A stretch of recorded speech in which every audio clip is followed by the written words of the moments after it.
Man, another major WWE pay-per-view with a major match for a championship that ends in a disqualification. You gotta be kidding me. I really thought that AJ versus Samoa Joe was a really good match, and the whole thing of adding in AJ's family, I'm not the biggest fan of it, but it did add into the match, and I was really thinking this was a match that AJ Styles was going to lose the WWE Championship, but instead this match ended in a DQ. AJ Styles loses the match, but he keeps the championship.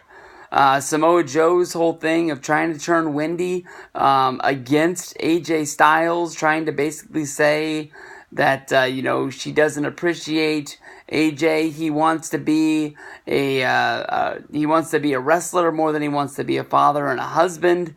The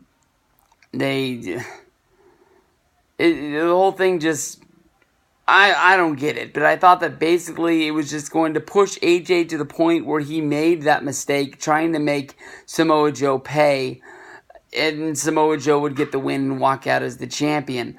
Samoa Joe actually took a moment during the match to climb up on top of the announcer's table and call out Wendy, basically saying that Daddy was coming home. Shout out to Luke Cara for basically giving the idea of WWE Shop coming out with an Eddie Guerrero style t-shirt of I'm your daddy instead of I'm your poppy from back in the day.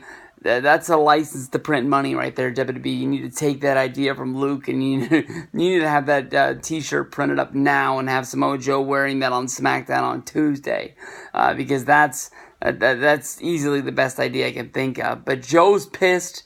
Obviously, we're gonna get another matchup, but when the title doesn't change hands in the first match, I tend to start to lose my patience with the feud, and it starts to sort of slip away.